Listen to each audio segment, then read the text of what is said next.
Welcome दोस्तों, आपके अपने YouTube चैनल नवाज क्लासेस में आपका स्वागत है।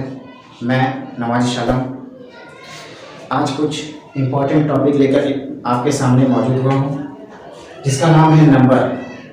जो यह नंबर से संबंधित प्रश्न की जो भी कठिनाई है, तो मैंने इसे कुछ प्रॉब्लम को लिखा है। देखिए, ये जितने भी क्वेश्चन आपको दिख रहे हैं, ये क्वेश्चन आरआरबी के एग्ज़ाम में पूछा हुआ है। देखिए, इससे रिलेटेड क्वेश्चन हमेशा पूछा जाता है और ज़्यादातर आदमी को ज़्यादातर स्टूडेंटों को कन्फ्यूज़न पैदा हो जाता है, और जिसके कारण वह क्वेश्चन को क्या करते हैं, छोड़ देते हैं या फिर गलत मार के चले जाते हैं। तो ऐसा नहीं करना है, कुछ अपना भी चलाना होगा। चलिए देखिए, पहला क्वेश्चन पे आते हैं हम लोग। लिखा है 7 पे 19 पावर से कम संख्या किसके विभाज्य? 7 पर 19 क्या पावर है, तो इसे कम से कम किसी एक संख्या कम से कम संख्या से विभाजित करना है। ये कोई ये नहीं किससे करना है, ये क्लियर नहीं किया। ये कम संख्या से विभाजित करने की बात कर रहा है। तो चलिए स्टार्ट करते हैं। देखिए, 7 पे पावर 19, तो सबसे बड़ी बात है 49 है। बाई ऑप्शन लेंगे, हम 49 को लेते हैं तो ये बड़ी संख्या हो जाती है, ये संभव नहीं है। फिर हम 21 को लेते हैं तो 19 के पावर से भी एबव हो जाता है, ये भी विभाज्य में नहीं आएगा। देखिए 7 है, ठीक है, तो 7 है, तो 7 के आंकड़ा में 19 नहीं आता है। जबकि अगर हम इस टाइप से भी देखें तो 17 पे पावर -1 तो यह 18 आता है, तो 7 की ये संख्या 6 आ जाएगा। तो ये जो विभाज्य होगा वो 6 से होगा।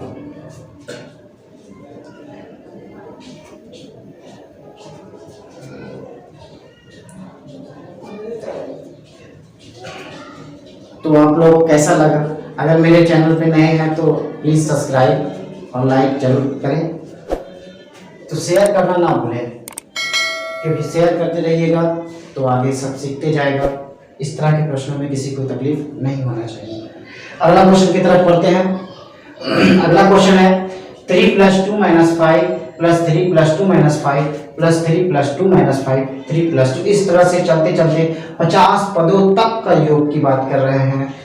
तो ये क्वेश्चन आरआरबी के भुवनेश्वर एग्जाम में 2007 में पूछा गया था, फिर 1997 यानी 1997 में भी पूछा गया था। तो अब 2016 में भी इसका चर्चा किया गया है आरआरबी के एग्जाम में। तो इसलिए हम इस प्रश्न को देखें कि वह थोड़ा कुछ बार बार पूछा जा रहा, तो चलो इस पर चर्चा करें। तो चलिए अगला सवाल बनाते हुए, दूसरा नंबर 3 + 2, तो 3 + 2 - 5 प्लस 3 + 2 - 5 प्लस 3 + 2 - 5। ये डॉट डॉट डॉट डॉट दिया हुआ है 50 पद, 50 पद तक।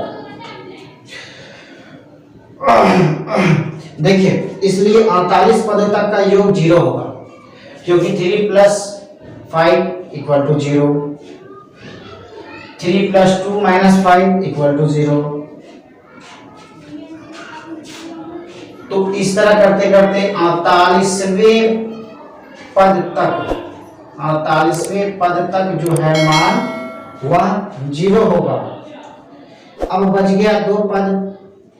2 पद का योग जो होगा, 2 पद का योग जो होगा वो 3 + 2 = 5 होगा। तो इसमें जो ऑप्शन है वो ये होगा। ये 0 जो है ये 48 पद तक का है, ये ऑप्शन में नहीं आएगा, तो आंसर इसका ए होगा।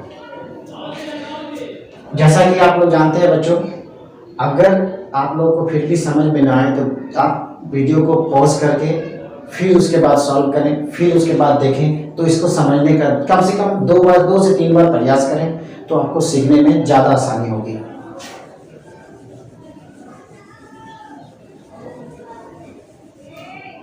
चलिए अगले प्रश्नों की तरफ बढ़ते हैं। बोल रहा है 1 2 3 4, यानी तीसरा क्वेश्चन है 1 + 2 + 3 इसका डॉट डॉट डॉट डॉट करते करते 100 तक का योग बताना है। इसमें योग के विषय में बात किए हैं, तो योग बतावें। तो योग बताना है कि योग कितना होगा। तो देखते हैं।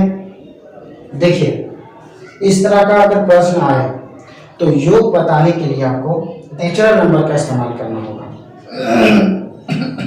जिसका आपका फॉर्मूला होता है n + 1/2।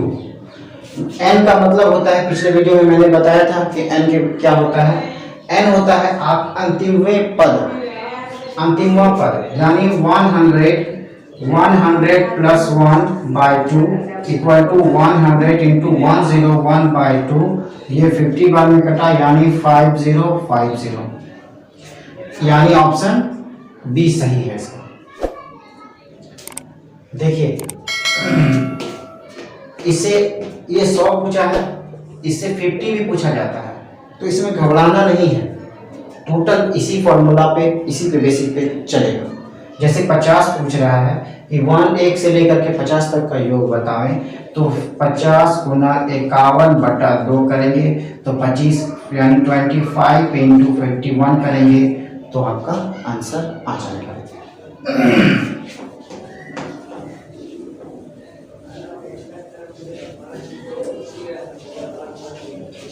चलिए अगले प्रश्नों की तरफ बढ़ते हैं। प्रथम x प्राकृतिक संख्याओं का माध्य क्या होगा। बहुत ही सुंदर क्वेश्चन है दोस्तों। ये क्वेश्चन बार बार पूछा जाता है और हमेशा इस बात का चर्चा होता है कि प्रथम x यानी फर्स्ट टर्म का माध्य पूछ रहा है। तो इस पे जरा हम लोग ध्यान देंगे। कुछ खास नहीं है, प्रथम पद x बोला है, तो इसके साथ हम नेचुरल नंबर 1/2 ये सूत्र के रूप में कार्य किया जाता है। क्वेश्चन प्रश्न में पूछा जाता है कि प्रथम पद 10 दिया हुआ है तो इसकी प्रकृति बताएं, या फिर प्रथम पद 11 दिया हुआ है तो इसकी प्रकृति बताएं। तो आपका अगर 11 दिया हुआ है तो +1/2 यानी 6, तो इसका जो होगा वो x + 1/2 होगा। हाँ, तो देखिए अब अगला प्रश्न की तरफ। 5 नंबर है 11⁻132। ये प्रश्न बहुत ही अच्छा है। ज़्यादातर ITI वगैरह में क्वेश्चन में पूछा जाता है और RRB में बार बार इसकी रिपीट होती है, ग्रुप डी वगैरह में प्रश्नों में, और ज़्यादातर SSC वगैरह क्वेश्चन में भी आता है। तो देखिए, अगर किसी भी एक घात संख्या यानी किसी संख्या का इकाई अंक 1 हो, उसके किसी भी घात के लिए उस संख्या का इकाई अंक 1 से विभाजित हो या एक ही होता है, तो एक ही होता है, तो इसका मतलब x to the power n = 1, तो x क्या है 11 और दूसरी पावर 32, तो इसका भी मान क्या होगा 1 होगा। तो इसका प्रश्न का संख्या सब 1 होगा। आप इस टाइप से सवालों को बनाएं। अगर किसी भी सवालों में प्रॉब्लम होता हो तो हमें कमेंट करके ज़रूर बताएं कि आपको किस टाइप से प्रश्न में प्रॉब्लम हो रहा है, तो हम उसका रिप्लाई या उसके आंसर हम आपको ज़रूर बताएंगे। अगर फिर भी प्रॉब्लम हो, जैसे हम नहीं बता पाए, तो हम अगले वीडियो में उस प्रश्नों का उत्तर हल जरूर लेकर आएंगे। तब तक के लिए आप लोग सुरक्षित रहें, घर में रहें, सुरक्षित।